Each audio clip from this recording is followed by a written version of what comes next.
Hello dear students, today we are going to discuss or I am going to explain you experiment number 5. The aim of the experiment is to determine heat of ionization of weak acid calorimetrically, where we use the thermos flask, thermometer, beaker, measuring cylinder etc. as apparatus, and we are going to use 0.5 normal HCl, 0.5 normal NaOH and 0.5 normal acetic acid and obviously distilled water.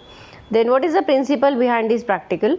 The process in which proton or H plus from acid combine with the OH minus ions from base and it form water molecule, and the process is called as a neutralization process. It is exothermic process. Generally heat is evolved during neutralization process. When both the acid and base they are strong, or we are using both strong acid and base, then the heat of neutralization is constant and is equal to 13.7 kilocalorie per mole or 57.32 kilogram per mole. But in case if instead of using strong acid we are using weak acid like acetic acid, then further heat is absorbed for ionization of molecule, and there that heat which is required or which is absorbed for the ionization process, it is called as heat of ionization. As a result of neutralization, as a result of that, the neutralization value decreases, and the difference between the heat of neutralization of strong acid and strong base with that of the weak acid and weak base, it is equal to the heat of ionization. So in this experiment we are going to determine the heat of ionization of acetic acid, and for that we are going to proceed we are going to do the following procedure. So we carried out this experiment under 3 parts. So first part is the determination of water equivalent of thermos flask. This part we already done in our previous experiment also. If you remember, we take 100 ml of distilled water in a thermos flask, then we note down the temperature of that thermos that cold water, and it we noted it as a T1. Then we take another beaker and add 100 ml of distilled water in it, and then we heat that water about 25 to 30 degrees Celsius than that of the cold water, and then we exactly measure the temperature, and the temperature of that hot water we consider it as a T2. Then we mix both the or we mix that hot water in the cold water which is present in the thermos flask. We stir it well, and we again note down the temperature of or exact temperature of the mixture, that is T3, and by putting these values in a formula we find out the water equivalent of thermos flask. Same procedure we are repeating here. So the first part is known to you. In second portion, now here we are going to determine the heat of neutralization of strong acid, strong base, that is HCl is a strong acid and NaOH is a strong base. For this what we are going to do, we first wash that thermos flask with cold water, and then we take 100 ml of 0.5 normal HCl solution. 0.5 normal HCl solution you will get it from the lab, it will be ready for you. We prepare this for you already, and we take 100 ml of this solution, HCl solution, by using measuring cylinder, and then we transfer it in a thermos flask, and we then record its temperature and we note down it as T4. In then next again we take 100 ml of 0.5 normal NaOH strong base solution in a beaker and record its temperature. Yes, definitely it will be same as that of the temperature of the HCl, because both we already prepare this solution, so it acquire the room temperature. Okay, so the T4 for HCl and NaOH will be same. Then we now pour NaOH solution, 100 ml NaOH solution which is present in the beaker to thermos flask containing 100 ml 0.5 normal HCl solution, and then we stir well that solution, that mixture, and record the maximum temperature attained by that mixture, and we consider it as T5. So it is the second part of your experiment. In the third part, we are going to determine the heat of neutralization of acetic acid and NaOH. Acetic acid is a weak acid and NaOH is a strong base.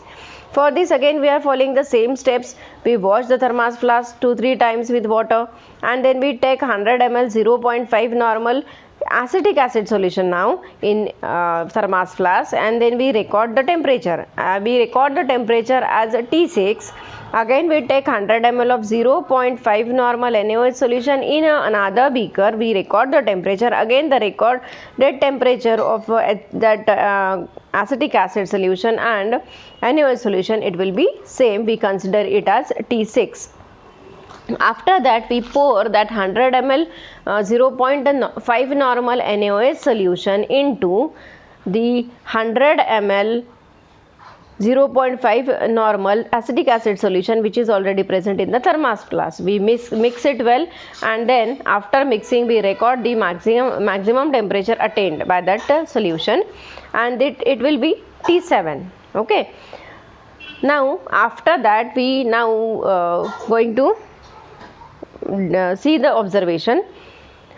So in first part, as we say, the cold water we have taken is 100 ml. Volume of hot water is also 100 ml. Temperature of cold water we are considering T1 is 32 degrees Celsius. Temperature of hot water exactly we measure, suppose it is T2 58 degrees Celsius, and the mixture, when we mix that both the water, we get the mixture temperature of that mixture of water, that is T3 is equal to 43 degrees Celsius. So, and in the second part, what is our observation? So volume of HCl taken, volume of NaOH taken, that is 100 ml both for the both.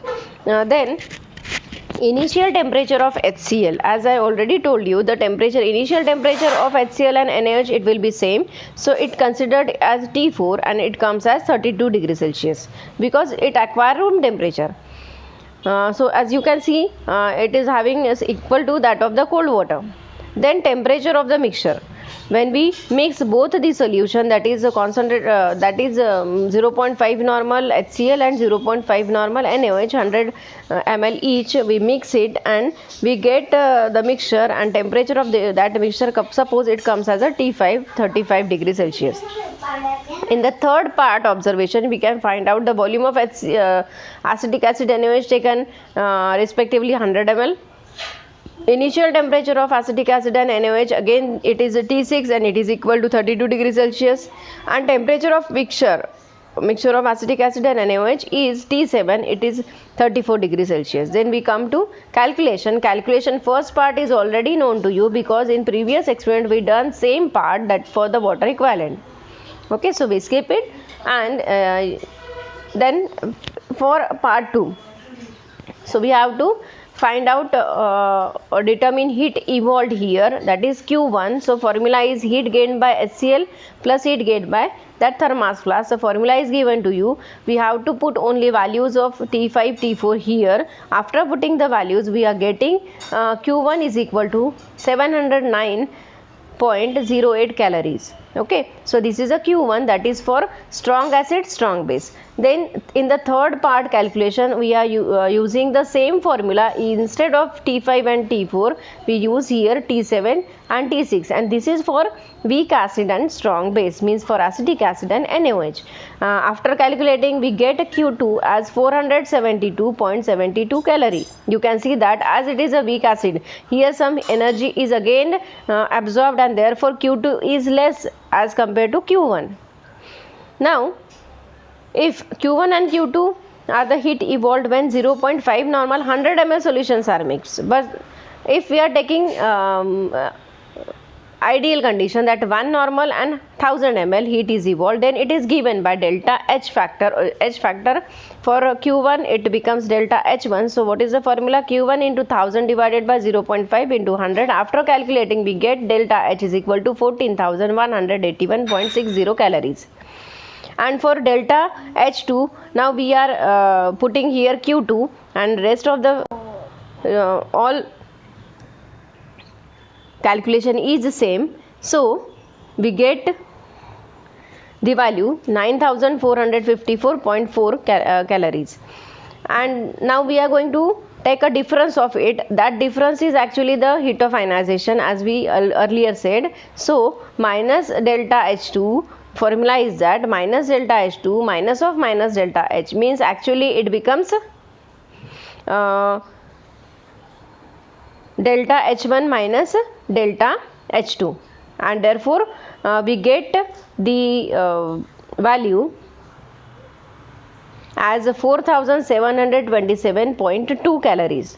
Okay, so this is in calories, so we are going to convert it into joules. So for that we multiply this factor by 4.189, and therefore we get 19,778.60 joule. Again we divide it by 1000, so we will get 19.77 kilojoule, and that's the answer. So we write down the heat of solution of acetic acid or weak acid is found to be 19.77 kilojoule. So it's all about the experiment number 5. Thank you.